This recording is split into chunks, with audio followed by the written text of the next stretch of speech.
नमस्कार, मुद्दे की बात में आप सभी का स्वागत है। मैं हूं आपके साथ गरिमा वाजपेयी। आज बात करेंगे कातिल पत्नियों की।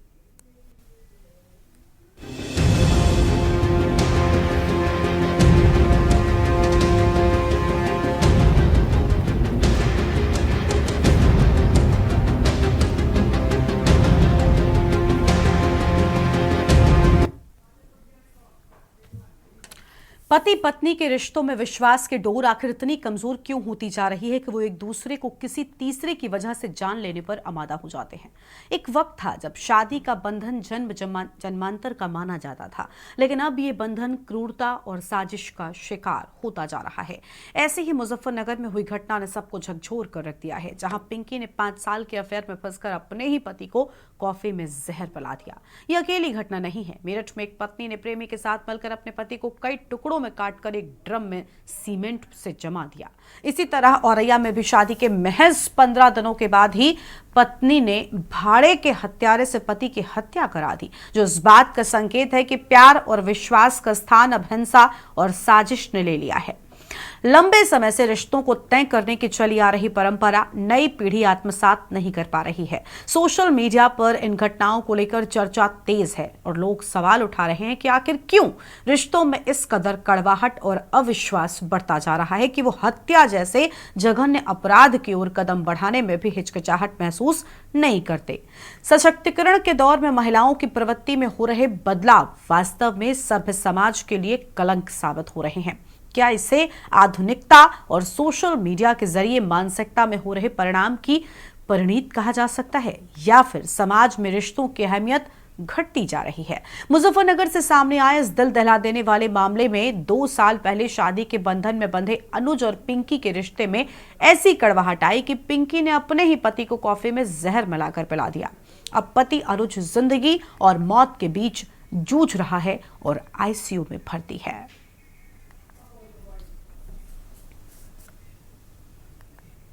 चुके हैं। सना नाम की लड़की है, उससे शादी हुई थी इसकी, अनुज की। कहाँ से हुई थी? कहाँ की थी रहने वाली सना? ये उसकी थी फरक नगर की, फरक नगर गाजीपुर। अब शादी के बाद किस तरह का इनमें आपस में हुआ था? इनका रहता तो देखो आपस में ही था, लेकिन भैया हमें बता नहीं था। डिस में रहता था, मतलब कि चलो घर नहीं पता चले। इनके दोनों का आपस का ही रहता था इसी बात के ऊपर कि ये लड़की थोड़ा गलत है, इसलिए। शादी कितने दिन बाद विवाह शुरू हो गया था? जी, कितने दिन बाद विवाह शुरू हो गया था? शादी से कितने दिन बाद विवाह? शादी के वही समझ लो 1-2 महीने बाद शुरू हो गया था इनका। मेरे भाई को पता चला था। क्या पता चला था? कि इसका चक्कर है, इसकी जो ताऊ की लड़की है उसके लड़के के साथ। शादी से पहले ही चक्कर था? हाँ। और क्या हुआ? अब ये उससे बात कभी छत पे कर रही है, कभी नीचे जा रही, जब तक भाई नहीं आता था हॉस्पिटल से, और तो भाई सामने बात नहीं करती थी उससे। डॉक्टर क्या कहते हैं, क्या मिला है? डॉक्टर तो वही कह रहे हैं कि कुछ मिला के दिया है, जो मच्छर वाली दवाई होती है वो मिला के पिलाई है। क्या में क्या कंडीशन? हाँ, अभी क्या हालात है? अभी तो भाई थोड़ा ऐसे ही है, लेकिन है आईसीयू में ही। मतलब ये थोड़ा बोल पा रहा है, थोड़ी आँख खोल पा रहा है, पर हाथों से इशारा पता है, ज्यादा बोल नहीं पाता। थाना खतौली पे ग्राम भंगेला से दिनांक 25 मार्च 2025 को एक सूचना प्राप्त की। एक पत्नी द्वारा अपने पति अनुज कुमार को कॉफी में मिलाकर ये जहर दे दिया गया है। इस सूचना पर तत्काल पुलिस मौके पे पहुंची। जो मजरूब है उसको हॉस्पिटल भर्ती कराया गया, जहां पे उसका इलाज चल रहा है। इसमें पीड़ित अनुज कुमार के परिजनों द्वारा दी गई तहरीर के आधार पर सुसंगत धाराओं में अभियोग पंजीकृत किया जा चुका है। अग्रिम विधिक कार्रवाई अमल में ली जा रही है।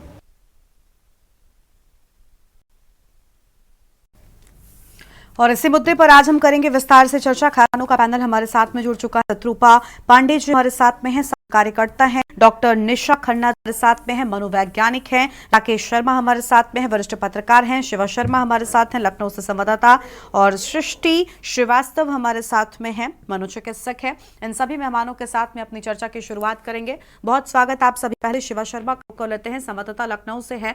शिवा, लगातार ऐसी घटनाएं सामने आ रही हैं और हालिया घटना ने भी कई सारे सवाल खड़े किए हैं कि आखिर पति पत्नी के बीच जो इस दुनिया सबसे खास रिश्तों में एक है, ऐसा क्या है कि जो अविश्वास है वो बढ़ता जा रहा है और जो विश्वास है वो कम होता जा रहा है?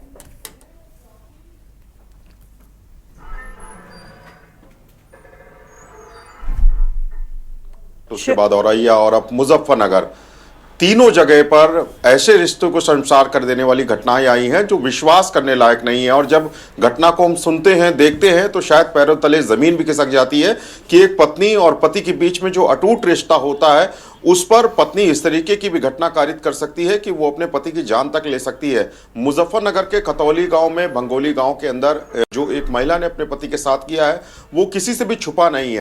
पिंकी शर्मा, जो शन्नो नाम से उसको भी जाना जाता है, उसने अपने पति अनुज शर्मा को जहर दे करके मारने की कोशिश की।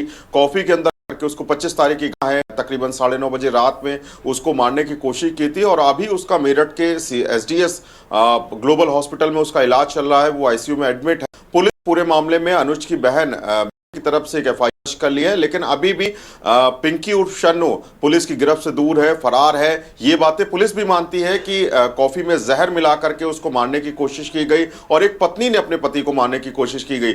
लेकिन उसके पीछे की वजह ये साफ निकल करके आई है, जो मीनाक्षी ने बताया है कि रिश्तों में बहुत ज्यादा कड़वाहट थी। दोनों की 2 साल पहले शादी हुई। जन्नो थी, वो गाजियाबाद के लोनी इलाके की रहने वाली थी, फारूक नगर की रहने वाली थी। उससे उसकी शादी तकरीबन 2 साल पहले हुई थी और झगड़े हुए, दोनों के बीच में विवाद होने बात किस बात को लेकर कि वो किसी अन्य व्यक्ति थे और उसको इस बात उसने किया और विरोध करने के बाद इस वैध रिश्ते की खिलाफत की। तो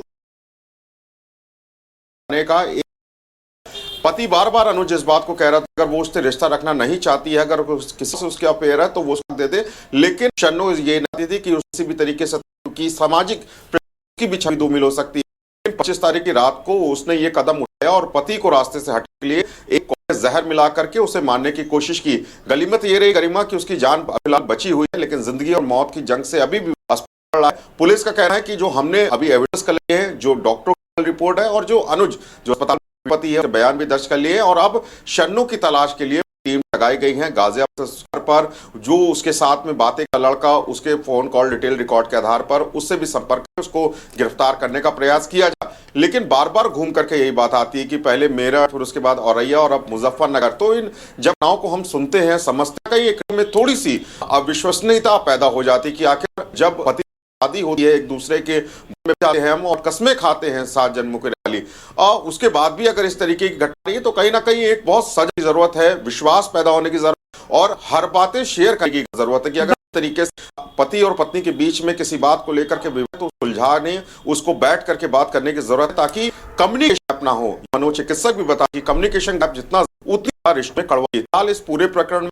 पुलिस तरफ से कार्रवाई तो कर ही रही है, लेकिन सारी घटनाओं सामाजिक स्तर पत्नी के रिश्ते को एक बार फिर मिला के खड़ा कर दिया। बिल्कुल शिवा, बहुत आपका हमारे जुड़ने के लिए और अहम जानकारी के लिए। मनोचिकित्सक भी हमारे साथ लगातार बने हुए हैं, समाजसेवी भी हैं, उनके साथ में अपनी को हम आगे बढ़ाएंगे। सब डॉक्टर निशा अन्ना जी का रुख कॉलेज, बहुत स्वागत निशा जी आपका। निशा, क्या कहना है कि वर्तमान के समय में पत्नी के 7 जन्मों के रिश्ते, हम जब एक है तो 7 फेरे होते हैं और इन 7 फेरों के साथ ही 2 लोगों के बीच में 7 जन्मों के साथ कई सारी कस्में खाती हैं, लेकिन मुझे लगता है 7 जन्म तो बहुत दूर की बात है। क्या हो रहा है कि एक जन्म में ही लोग एक दूसरे के साथ इस तरीके की जघन्य हैं, और महिलाएं जो कभी इतनी नहीं थी, महिलाओं का अपराध बड़ी संख्या में देखा है, तरह तरह से था, लेकिन महिला दया कोमल की कही जाती है, महिलाओं को भी जघन्य अपराधों में संलिप्त हो रही हैं। क्या वजह है इसकी, क्या कहना चाहिए?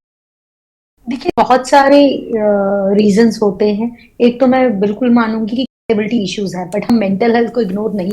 मेंटल हेल्थ इश्यूज हैं तभी एक इंसान और 2 लोगों के बीच में अगर संबंध खराब है तो कोई तीसरा भी उसमें शामिल हो रहा है। और अगर मैं मेंटली हेल्थी नहीं तो कोई भी नॉर्मल इंसान किसी भी इंसान को मारने का नहीं सोच सकता। और हम जान लेने की बात कर रहे हैं, वो ऐसा इंसान ही सोच सकता है कि जिसका दिल पत्थर की तरह हो, कोई एम्पैथी, सहानुभूति, कोई भी एम्पैथी ना हो और वो सामने वाले को लेकर सोचता हो। और ऐसा इसलिए रिश्तों में होता है क्योंकि पैसिव अग्रेसिव, ऊपर से गुस्सा नहीं दिखा, गुस्सा है, आप कोई काम नहीं चाहते, ना भी नहीं उसे कर भी नहीं रहे, तो बिहेवियर होता है जिसकी वजह से इंसान गुस्से को दबा, गुस्सा बाद में एक तूफान होता है।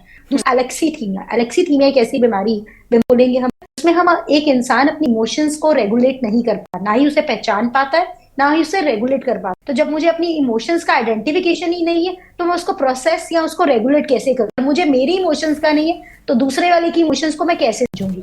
तीसरा, एंटी सोशल पर्सनालिटी, मेरी लाइफ मेरे रूल, मेरी मर्जी, दुनिया और लॉ के बारे में नहीं सोचती, लोग क्या कहेंगे मैं नहीं सोचती, मैं वो करूंगा या करूंगी जो मुझे ठीक लगता है। तो ये सोच जिसे हम एंटी सोशल पर्सनैलिटी बोलते हैं उसकी तरफ। और साथ आई डू नॉट नो इस पर्टिकुलर केस में सिर्फ ये मेंटल हेल्थ इश्यूज या अग्रेशन या एंगर एक्सप्लोजिव, कई बार इंसान गुस्से में आता है क्योंकि देखिए किसी को चाय में जहर देना एक तरह से प्लान किया है तो मैंने उसके लिए दिमाग लगाया है, तो कहीं ना कहीं बहुत ज्यादा कड़वाहट होगी रिश्तों में। अब वो कराहट किसी तीसरे के आने से हुई है और लगा हो शायद ये पार्टनर जाने नहीं दे रहा है, इसको रास्ते से हटाना जरूरी है। कहीं ना कहीं ऐसे स्थानों में बहुत पाया गया है स्किज़ोफ्रेनिया के सिम्टम्स, हैलुसिनेशंस, डेल्यूजन्स, वो सब चीजें हम इसमें बोल सकते हैं कि साइकोपैथिक टेंडेंसीज होंगी, तभी कोई इंसान इस तरह की हद तक एक्सट्रीम तक जाता है। और जब बात तो रिश्तों में खटास की आती है तो इनकम्पैटिबिलिटी है, एक दोनों खुलकर बात नहीं करते और दोनों खुलकर बात भी करे तो शायद कई बार एक इंसान रिश्ते से बाहर जाने ही नहीं देता है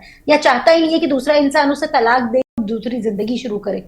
तो कई बार हम रिश्तों को रोक के रखते हैं और जब आपका अग्रेशन जो है और आप एक पैसिव अग्रेसिव इंसान है तो गुस्सा दूसरे रूप में मिलता है। साथ में हमें झगड़ों को रिजॉल्व करना नहीं आता, हमें नहीं आता, इंटीमेसी नहीं होती है, मियां सिर्फ समझ होती, पति पत्नी आपस के रिश्ते में बिल्कुल खोखता और उसके बारे में किसी को नहीं पता। आप तो की रहने सहने के तरीके एक दूसरे से मेल नहीं करते हैं, आप के बंधन में भी इतना विश्वास नहीं रखते हैं या हम नहीं है, जबकि पति पत्नी अपने आप में एक यूनिट नहीं। और मैं अपने बारे में सोचूंगी और पति मैं अपने बारे में, किसी से जबरदस्ती बारे में सोचवा रहे हैं कि तुम्हें इस रिश्ते के बारे में सोचना है। रिस्पॉन्सिबिलिटी पति पत्नी अपने आप करते हैं, क्या करूंगी मैं क्या करूंगा। जब वहां पर भी एक सामंजस्य नहीं बैठता है तो वो भी एक रीजन होता है। फाइनेंशियल डिफरेंसेस का मैनेजमेंट कैसे करना है, कोई ज्यादा करता है कम करता है, इन सब सर्कमस्टांसेस में जब हमारा फ्लेवर क्लियर नहीं है, फैमिली और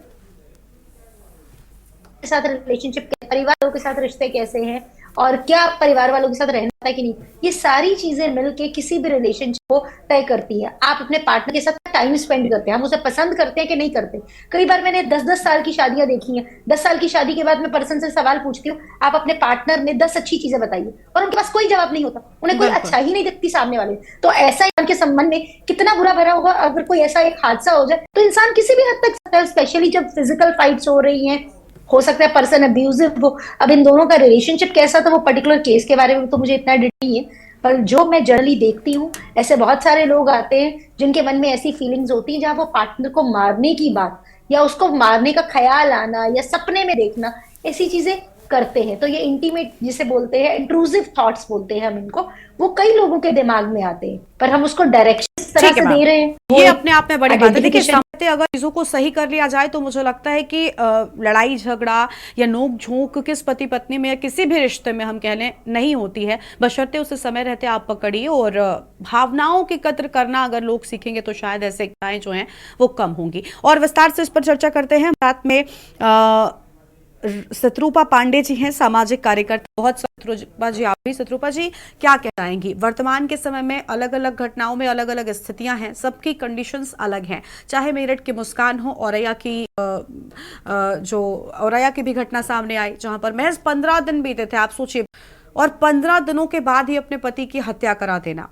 यहाँ पर कारण ये था कि उस लड़की का पहले से प्रेम प्रसंग था, परिवार ने शादी नहीं कराई मनमाफिक, तो परिवार के मुताबिक शादी की जाती है और जो पैसे दिखाई में थे शादी में, जिन पैसों या जो जेवरात मिले उनका ही इस्तेमाल किया जाता है अपने पति की हत्या के लिए।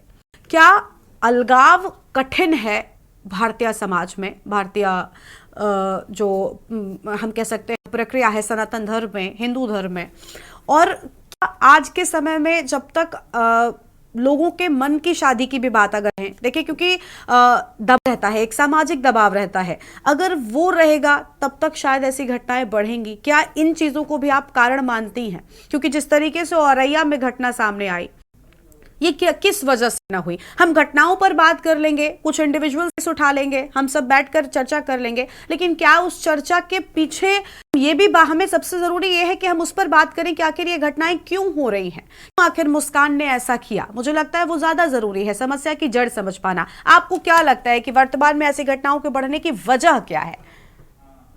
गरिमा जी, पहले तो बहुत तकलीफ महसूस करके मैं ये कहना चाहूंगी कि दया, ममता, करुणा, वात्सल्य जैसे विशेष गुणों से भरी हुई स्त्री को समाज प्रतिदिन खोता जा रहा है। ये बहुत चिंता का भी और का भी विषय है, क्योंकि वो जननी है, उसने पूरी सृष्टि को जन्म दिया है, पोषण करती है। यहाँ दोनों बातें सामने आ रही, जननी संहार कर रही है, पोषण करने वाली विष मिला रही है, ये छोटी बात नहीं। देखिए गरिमा जी, सामान्यता, मैं कहूंगी सामान्यता स्त्री हिंसक नहीं होती है, ये सदियों से सबने देखा है, हिंसक नहीं हुई। यहाँ तक कि अन्याय सहने के उस पर आरोप लगते रहे हैं कि उसने अन्याय सहा, इसीलिए अन्याय बढ़ते गए पुरुषसत्तात्मक समाज में।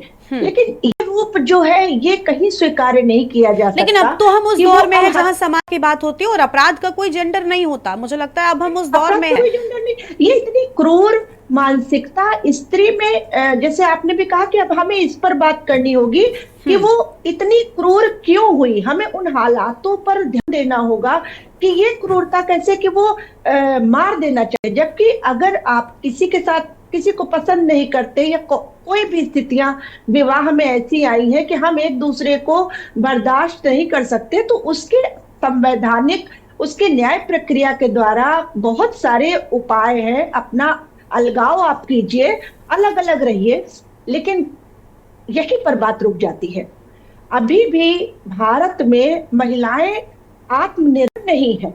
आप इन सारे केसेस में देख लीजिए। मुझे वैसे पूरी जानकारी तो नहीं है, लेकिन मुझे लगता है ये सारी स्त्रियां निर्भरता अपने पति पर रखती थी आर्थिक रूप से।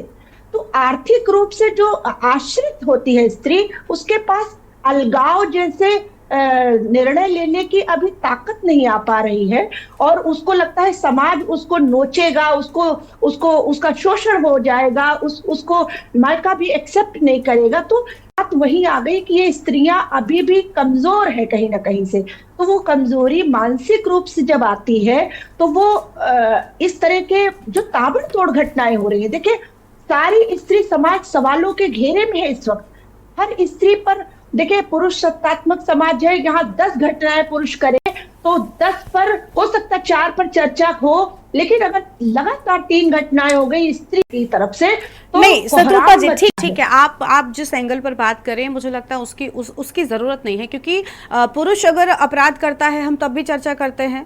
जितना महिलाओं के साथ घरेलू हिंसा, दहेज प्रथा ये अपराध हैं, उतने ही बड़े अपराध मुस्कान और पिंकी और प्रीति जैसी लड़कियों ने किए हैं। तो इसमें कोई जस्टिफिकेशन है कि 80 और 20 का रेशियो है तो उससे हम माफ कर दें। समाज महिला से सिर्फ त्याग की अपेक्षा करता है, उसे लगता है लेकिन वो दौर चला गया ना। अब महिलाओं को बराबर कहा रहा है, महिलाओं के लिए हम लड़ रहे हैं, महिलाओं के लिए पुरुष लड़ रहे हैं। तो उस दौर में ये कहना ठीक नहीं है कि अभी वहां वो स्थितियां ही नहीं है, बल्कि समाज में बदलाव लाने होंगे शायद तब, क्योंकि अभी हम आपने कहा ना बहुत सारे कानूनी प्रावधान हैं, लेकिन क्या उन कानूनी प्रावधानों का इस्तेमाल लड़कियां कर पाती हैं? क्योंकि अगर अलगाव आसान होता तो शायद ये स्थितियां नहीं होती। मुस्कान साहिल से प्यार अगर करती थी तो मुस्कान सौरभ से तलाक भी ले सकती थी, लेकिन तलाक की बजाय उसने हत्या की। उसके पीछे क्या कारण है उस पर बात करना ज्यादा जरूरी है। और मेहमान हमारे साथ में लगातार बने हुए, इस चर्चा को हम अपने आगे बढ़ाएंगे और मेहमानों को भी जोड़ेंगे, लेकिन उससे पहले एक छोटे से ब्रेक के लिए यहाँ पर रुकते हैं। कहीं मत जाएगा, फौरन लौटेंगे।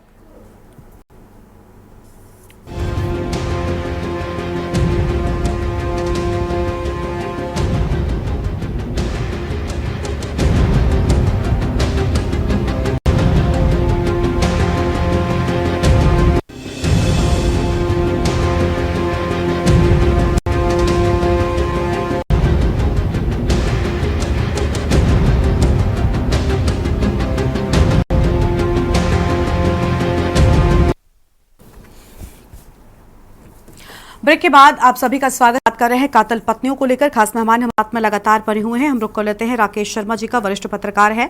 राकेश जी, क्या कहना चाहेंगे आप?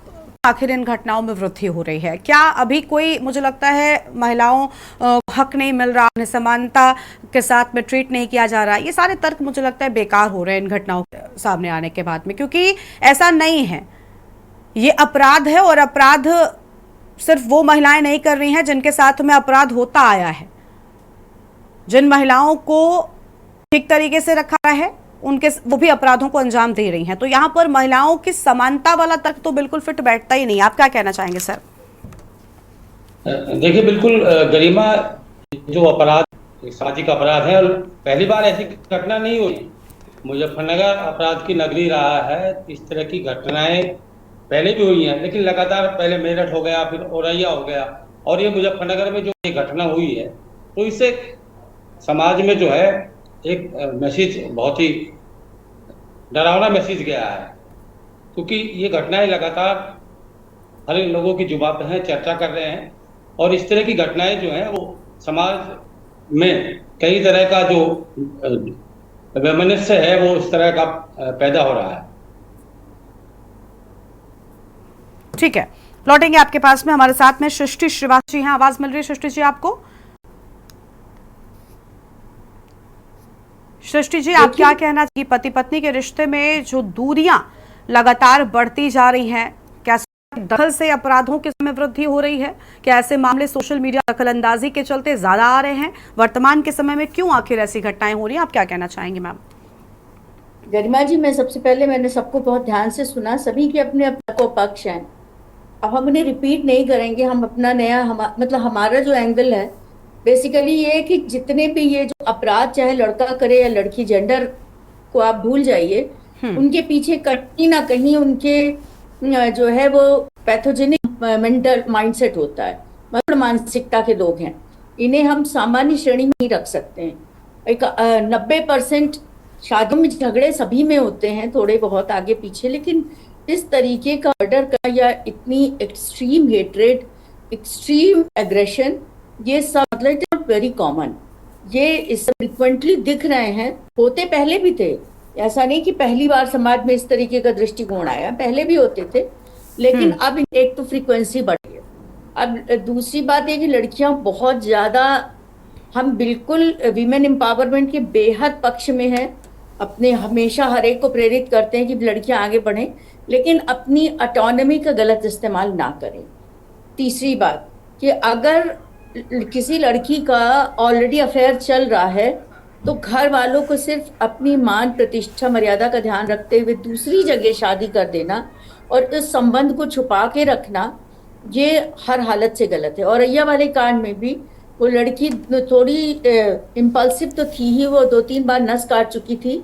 तो ये इन लोग की हिस्ट्री, अगर फैमिली हिस्ट्री और इनकी अपना पर्सनल हिस्ट्री देखी जाए तो इनका ये ऑल सडन बिहेवियर नहीं था, एक क्यूमुलेटिव इफेक्ट था। इनका लड़ाई झगड़ा, इनका प्रेम कहीं और से ऑलरेडी चल रहा था और वो ट्रिगर हो गया था कि इस वजह से वो हस्बैंड के साथ उतनी कमिटेड भी नहीं थी। अब वो हस्बैंड का कैसा ट्रीटमेंट था, ये पूरी, जैसा कि निशा जी ने कहा कि पूरी हिस्ट्री को जाने बिना हम नहीं जजमेंटल हो सकते, पर इतना ज़रूर कहा जाएगा कि 2-3 बातों का ध्यान रखें कि अगर लड़की कहीं बहुत ही ज़्यादा पैशनेट है और इंटरेस्टेड है तो ज़बरदस्ती उसकी शादी और ना, बहुत सारे परिवार, बहुत सारी जिंदगियां कटघरे में खड़ी हो जाती हैं। क्योंकि ऐसी शादियां जो तीनों केसेस में बराबर ये बात आई कि ये ऑलरेडी इनके अफेयर चल रहे थे और माता पिता को लड़के पसंद नहीं थे, इसलिए इनकी शादी यहाँ पे की। तो ये तो सामाजिक दबाव के कारण ऐसा निर्णय नहीं लेना चाहिए। दूसरी बात, ये जितने भी क्रिमिनल्स होते हैं उनका माइंडसेट बहुत ही शुरू से ही कुछ इनका डेविएटेड होता है और ये समाज के अनुरूप व्यवहार नहीं करते, बहुत ओवर इम्पल्सिव होंगे, अपने इमोशंस को हैंडल करना नहीं जानते, घर पर दबंग होंगे, बदतमीजी करते होंगे, अब्यूजिव बिहेवियर होगा। ये सारा इनका हिस्ट्री अगर उठा के देखिए जाए तो ये रहा होगा। तो दूसरी बात है कि जैसा कि निशा जी ने भी कहा कि मेंटल हेल्थ इश्यूज पर हमें ध्यान देने की ज़रूरत है। इस तरीके की, चाहे लड़का हो चाहे लड़की, ये टेंडेंसीज चाइल्डहुड से दिखने लगती हैं कि they are not mentally healthy, जो भी इनके शैटर्ड चाइल्डहुड रहा हो, उन सारी बातों को ध्यान में रखते हुए इन्हें ट्रीट करना चाहिए, इनकी चिकित्सा होनी चाहिए। और समाज में दूसरी बात एक बहुत इम्पॉर्टेंट, वो हम एक और बात बोल चुके हैं कि ये तो जो इस तरीके का कंटेंट आ रहा है सोशल मीडिया पर या इस तरीके की फिल्में या OTT प्लेटफॉर्म पे इस तरीके के अपराध जनित बहुत ज्यादा कंटेंट परोसा जा रहा है, तो ये कहीं ना कहीं हमारे माइंडसेट को नेगेटिवली बिल्कुल, इस सब का भी असर कहीं ना कहीं पड़ रहा है और यही वजह है कि अपराध जो हैं वो बढ़ रहे हैं। चाहे कोई भी चीज देख रहे हैं तो हमारे माइंड में उसकी प्रोसेसिंग होगी, इसलिए कुछ सकारात्मक चीजें परोसी जाए जो इन लोगों को सही मार्गदर्शन करे। ठीक है, बिल्कुल। देखिए, उम्मीद यही है कि जो आप लोगों की ओर से चीज़ें निकलकर सामने आई वो काफ़ी ठीक है, और लोग अगर इन चीज़ों को अपने रिश्तों के बीच में अपनाते हैं और इनका पालन करते हैं तो कहीं ना कहीं जो रिश्ते हैं वो लंबे समय तक टिकेंगे। और एक दूसरे के साथ में जब रहने की कस्में खाई जाती हैं, जब शादी का बंधन बनता है, तब मुझे लगता है उस दौरान विश्वास का होना सबसे ज़्यादा ज़रूरी चीज़ होती है। उसके साथ एक रिश्ते को आगे बढ़ाएंगे तो रिश्ता लंबा चलेगा और टिकेगा। बहुत शुक्रिया आप सभी मेहमानों का हमारे साथ चर्चा में आने के लिए, अपनी बात रखने के लिए। तो पति पत्नी के रिश्तों में जो अलगाव आ रहा है, जो दूरियां आ रही हैं, जो अविश्वास पनप रहा है, उसके कई कारण हैं, लेकिन वर्तमान में सामने आ रही घटनाओं ने सबको झकझोर कर रख दिया है और सवाल उठाया कि आखिर स्त्रियां इतनी क्रूर कैसे हो गई। इस बुलेटिन में इतना ही। आप देखते रहिए के न्यूज़ इंडिया। नमस्कार।